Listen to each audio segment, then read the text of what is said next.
Punjab Kesari Navodaya times में आज हमारे साथ खास मेहमान हैं, 3 times national award winner, Padma Bhushan, the Mahaguru of acting Mithun Chakraborty, जिन्हें हम दादा भी कहते हैं। और इनसे हम बात करेंगे soon to release film the Bengal files के बारे में। ढेर सारी बातें दादा से आज करने की उम्मीद है, लेकिन सबसे पहले थैंक यू दादा। तबीयत आपकी ठीक नहीं है, फिर भी पंजाब केसरी नवोदय टाइम्स से आप जुड़े हो उसके लिए। Thank you so much. Thank you. Be kind.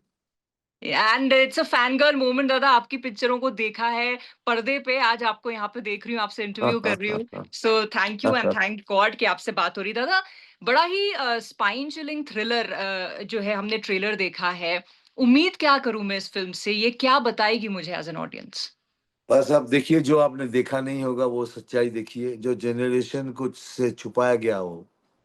Even मैं, हाँ। ये मेरे जन्म से पहले की बात है, लेकिन मैं कल ही पढ़ा था एक लाइन, नोआखाली में हत्या हुई थी, बस उसके बाद का मालूम नहीं था। कलकत्ता किलिंग में हत्या हुई थी, उसके बाद कुछ नहीं मालूम था। हाँ। अभी तो सोचिए कि मेरे जनरेशन से जनरेशन किसी को मालूम नहीं था कि नोआखाली में एक्चुअली हुआ क्या था। एक्चुअली नोआखाली में जेनोसाइड हुआ था। जी। 40,000 Hindus has been massacred. Great Calcutta killing में भी वही हुआ था, जो जिसमें रिवोल्ट हो गए थे। हम्म। लेकिन ये सच्चाई को छुपाया गया कि किस तरह से इसको अवॉइड किया गया वो मैं बता नहीं सकता। लेकिन इस फिल्म में आप खड़े बैठे बैठे देखोगे और सच्चाई एक के बाद एक निकलती जाएगी, आपके सामने आएगी। आप देख लेना ये सच्चाई क्या थी फिल्म में। Right.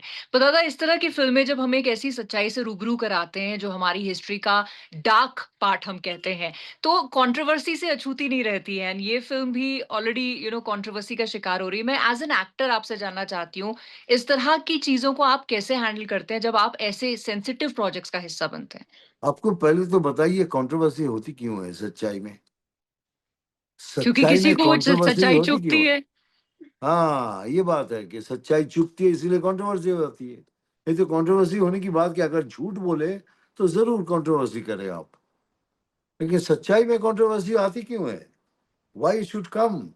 You should face it. देखिए, और आपको क्यों फेस करने की जरूरत है? आप तो बैठे बैठे सच्चाई को देख रहे हो।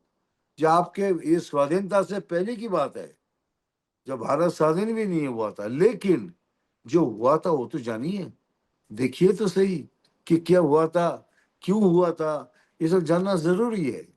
हम्म। अगर नहीं जानेंगे तो अब जिंदगी भर हम लोग जैसे हैं वैसे ही रह जाएंगे। बिल्कुल, बिल्कुल। और ये मुझे बड़ा अनफॉर्चुनेट लगता था कि ऐसे हम कहने को इतना मॉडर्न बन रहे हैं, इतना एडवांस्ड हो रहे हैं, लेकिन अभी भी कुछ टॉपिक्स हैं जिनमें हम इस तरह से कंज़र्वेटिव अपना एक नज़रिया लेकर आते हैं कि सच को हम सामने लाने नहीं देना चाहते और उल्टा एक कंट्रोवर्सी करते हैं।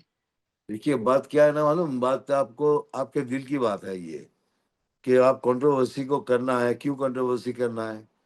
कि अगर ये सब करते कौन है? जो सेकुलर, जो अपने आप को सेकुलर कहते हैं, सूडो इंटेलेक्चुअल कहते हैं, उनके प्रॉब्लम है सब। हाँ। सेकुलरिज्म क्या ये है कि आप बीफ खाएं सुअर नहीं खाएं?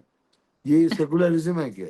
नहीं ना। नहीं। सेकुलर तो वो होगा जो बीफ भी खाएगा सुअर भी खाएगा, वो सेकुलर है।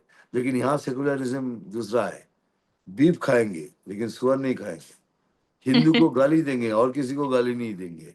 तो ये सूडो इंटेलेक्चुअल इंटेलेक्चुअल पीपल और ये सेकुलर पीपल ही ये कंट्रोवर्सी करते हैं, और कोई नहीं करते। और बिल्कुल। ये दोनों कौम ही बहुत ही dangerous, according to me they are dangerous people for the society. Right. But coming बस back to the film Dada, trailer जितना देखा है, आप हमारे कॉन्स्टिट्यूशन को बोलते हुए नजर आ रहे हैं, फिर एक सवाल करते हुए नजर आ रहे हैं कि क्या हम आजाद हैं। मैं किरदार समझने की कोशिश कर रही थी, मैंने सोचा अब आपसे ही पूछती हूँ, क्या किरदार है आपका, आप क्या रोल प्ले देखिए, कर? एक्चुअली लोग इसे मैड मैन कहते हैं, लेकिन ये मैड मैन नहीं है। ये इसके ये सच्चाई बोलने की कोशिश की जो एज ए पुलिस इंस्पेक्टर, तो इसकी जबान को जला दिए गए ओह।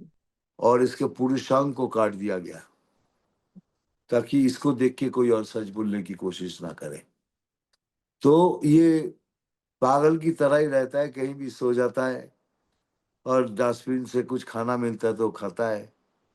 लेकिन वो उस तरह के पागल नहीं, आबू आबू नहीं, जबान बोल नहीं पाता है, तो वो ऐसे बात करते। मैं थीते दोनों तरह सदवाई थीते दो नहीं पता, मैं तित्ते तय नहीं पता, तुम समझते हो ना?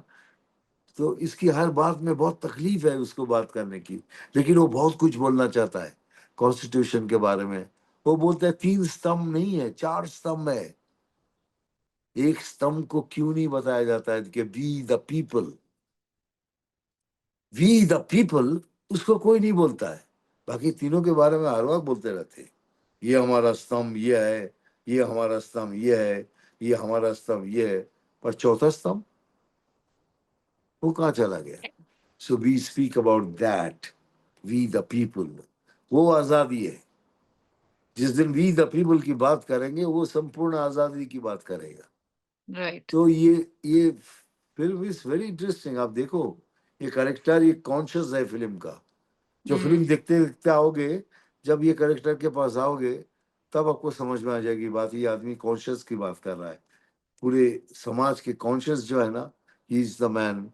फिर पल्लवी है, दर्शन है, तीनों को मिला के डायरेक्टर ने एक अद्भुत क्रिएशन किया है कि दे आर द थ्री स्तंभ। Beautiful, you must see this film. Definitely. With दादा कोई टेक अवे भी है जो ऑडियंस लेके जाएगी आपकी नज़र से? लेके ये जाएंगे सच्चाई को, और सोचने लगे क्यों हमसे छुपाया गया ये सब चीजें, क्यों हमसे इसको दूर रखा गया। यही लेके जाएंगे। इतने सालों तक क्यों छुपाया गया, इतने हुँ, सालों तक क्यों नहीं बताया गया इसको, और अभी तक यही क्यों चले आ रहा है।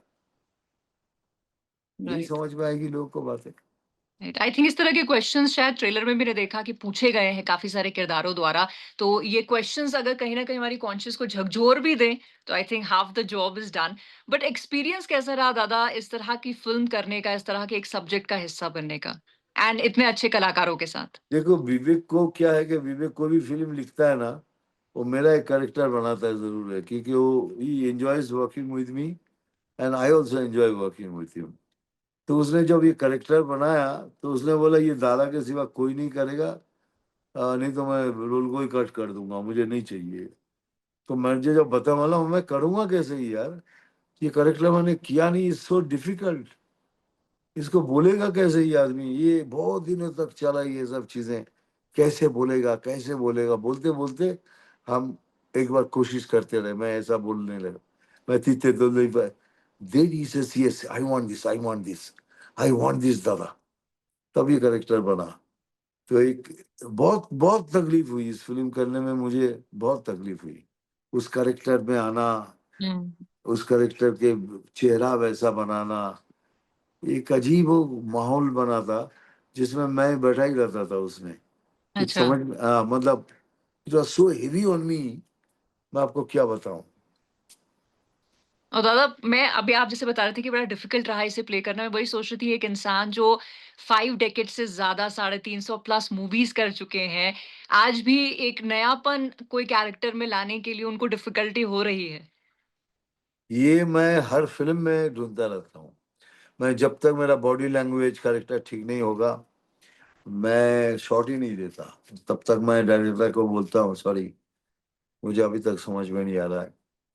आप देखिए, मैं डिफरेंट डिफरेंट फिल्म करता हूँ, अभी आपने भी बिल्कुल, देखा होगा बिल्कुल। कि मैं अभी उस तरह की फिल्में बहुत कम करता हूँ। है बाप है जो कमर्शियली टोटली कमर्शियल है, लेकिन अभी मैं फिल्म कर रहा हूँ प्रभास के साथ, Fauji. Hmm, it's a patriotic film, but it's tremendous cultural conflict into it. उनके बाप के साथ बेटे का। एंड देन एक साथ मैं कर रहा हूँ जेलर, रजनीकांत के साथ, डिफरेंट फिल्म। एंड प्रजापति कर रहा हूँ, वो भी डिफरेंट फिल्म। बाप, so all films are different. And यही अभी करने का मजा आता है मुझे, और यही कर रहा हूँ। और इसीलिए मैंने कहा कि ये फिल्म मुझे इतनी डिफिकल्ट लगी, तो हर कैरेक्टर को मैं उसी तरह ही निभाता हूँ। हुँ। जब तक मैं I don't feel it is there, I am not there. Right. और इसीलिए दादा हैं इतने रेलेवेंट बने हुए कि आज भी जब दादा काम करते हैं तो हम तालियां ही मारते हैं। तो दादा जाते जाते लास्ट क्वेश्चन, मैं क्या एक्सपेक्टेशन एज अ जर्नलिस्ट नहीं पूछ रही हूँ, एज एन ऑडियंस पूछ रही हूँ। मैं क्या उम्मीद लेके जाऊं, और जैसे आपने कहा टेक अवे तो मुझे मिलेगा ही, मेरी उम्मीद क्या होनी चाहिए इसे देखने से पहले? आपको उम्मीद होनी चाहिए कि मैं तो तभी पैदा नहीं हुआ था, मैं तभी पैदा नहीं हुई थी, लेकिन ऐसा कोई किस्सा हुआ था, चलो देखते हैं मेरे पैदा होने से पहले क्या हुआ था। हुँ। देखने के बाद अब ये लेके बाहर आओगी, ओह माय गॉड! इसको क्यों छुपाया गया था? इसको क्यों अभी तक बताया नहीं गया था? ये हमारे देश की सच्चाई है। इसको क्यों हम लोग इस अभी तक इसको ऐसा रखा था? ये सवाल लेके आप सिनेमा हॉल से बाहर आओगे।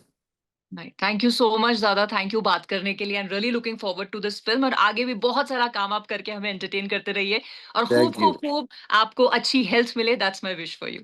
Thank you so much. Thank you thank Dada. Thank you.